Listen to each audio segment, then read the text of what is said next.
wanted to talk to you today about staying calm and not letting stress gain the upper hand. Let me introduce myself. My name is Lynn Schrader, and I empower men and women to step outside of their self-imposed comfort zone and begin living a life that they could have never imagined. I get the biggest thrill out of igniting a fire and a passion in people that are ready for a change. So on to this letting go of stress and not letting stress gain the upper hand.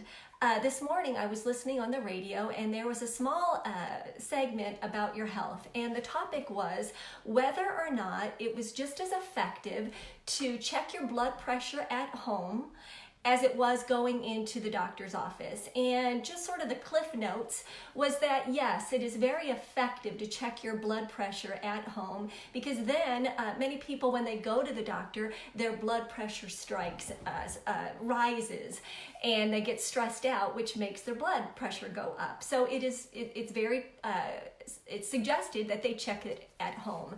And that made me start thinking, I am married to someone who checks his blood pressure often. He has a very stressful job, and I know many other people who are very stressed out as well. And it pains me because I know that there are so many things that happen because of stress. For one thing, it's horrific for our heart disease, obesity. The spare tire around your stomach is often indicative of stress. And not only from a health standpoint, but from a relationship standpoint as well. Stress can really wear on relationships as well. Not sure if some of you know it, but I'm also a health coach along with a business coach. And just to get a little technical on you, we have an autonomic nervous system inside of us. And there are two branches to that autonomic nervous system, the parasympathetic and the sympathetic. The sympathetic nervous system turns on our stress response. So when we are stressed, that the sympathetic gets turned on, cortisol levels go up. So I did a little research. I'm always trying to help my husband out, and did a little research especially after I heard this on the radio today. And then I came up with some of my own things that I believe that calm people sort of know what to do. 8 things that calm people do in stressful situations. And as I share these with you, if you don't mind giving me a thumbs up or giving me yes, I agree, or I didn't know that, that would be great. Just let me know what you're thinking about these things. Some of these are not rocket science suggestions. These are things that you know, but sometimes when you hear it out of a voice of another person, it lands a little bit more soundly in your brain. So one thing that I know that the calm people in my life, and I do consider myself a pretty calm person, calm people tend to live in a state of appreciation. Appreciation, having an attitude of gratitude, in my mind, is sort of like reeling the fish in, bringing it back to you. So when you have an attitude of gratitude, or you live in a state of appreciation, your cortisol level definitely drops, your stress level drops. So my challenge to you would be to take minutes out of your day and sit or stand in awe of those beautiful things that are around you. Look out the window. Look at your sleeping baby.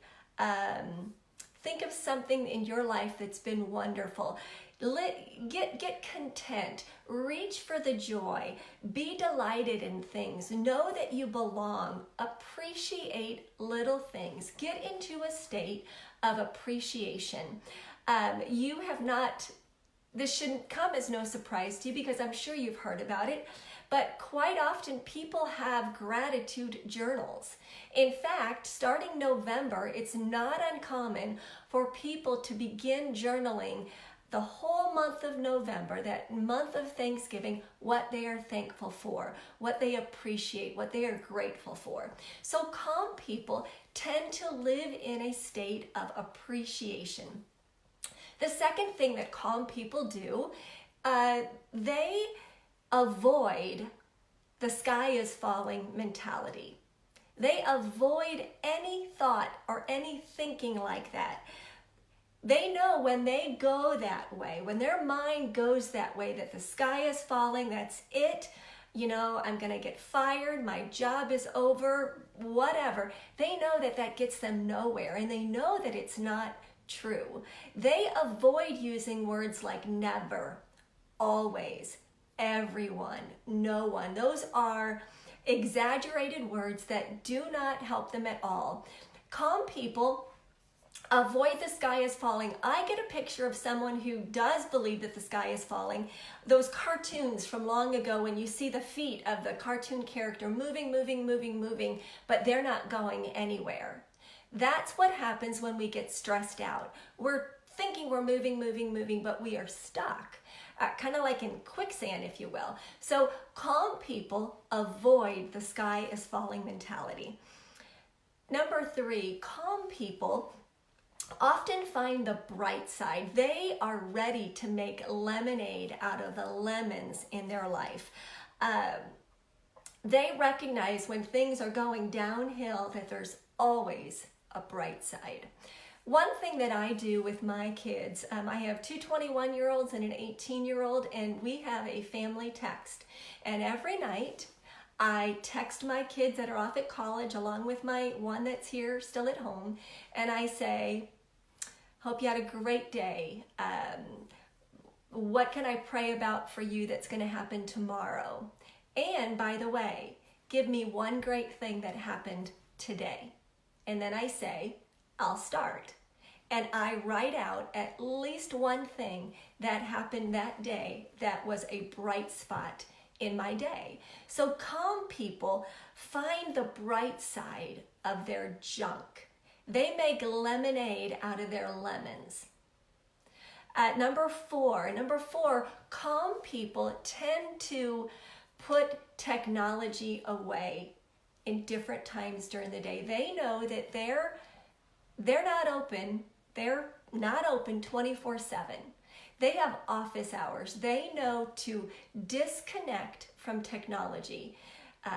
They don't take their technology when they go for a walk. They don't always take technology when they're working out at the gym, or if they do, they refuse to answer text or emails and only listen to music. Calm people know when enough is enough, and they put their technology to the side. Number 5, calm people get enough sleep. I love sleep. I also love to wake up really, really early, but I love sleep. When we get enough sleep, we are more alert. We are we're more attentive. Our memory is better. We can make decisions better, and therefore we're not going to stress out as much. So calm people know it's time to go to bed. I need to unwind. I need to go to sleep. Number six, calm people they refuse to let the negative committee inside their head. They say no more negative mindset, no more negative talking, no more negative self-talk. I refuse to let negativity gain any power over me, because when negativity has power, stress moves in.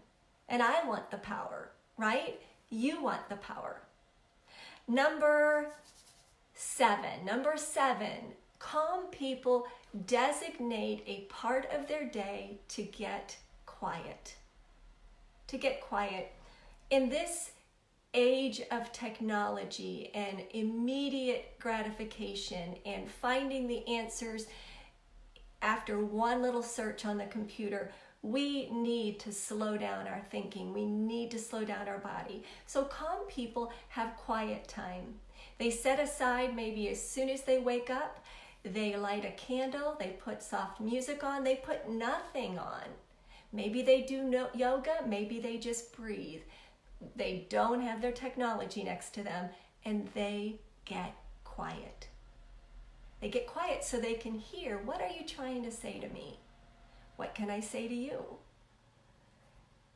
Number 8, calm people know that iron sharpens iron. What does that mean? That means friends sharpen us. Calm people know that when they're at their weakest, when they're stressed out, they can turn to their friends to be strengthened. They're okay with their weakness because they know that they can siphon the strength from a friend. So those are some of the things that I've discovered as I was doing research for this video, but some of these are just from what I do personally. So I hope you got value out of this. If you are stressed out or overwhelmed, revisit the things that I just said. If you can't do them all, don't let that stress you out. Do 1, do 2. But revisit these, and I promise you that they will help in your stress. If you got any value out of this and you know someone who could get help from this, then share this video or tag them in the comment section below. Thank you so much for watching, and I appreciate it.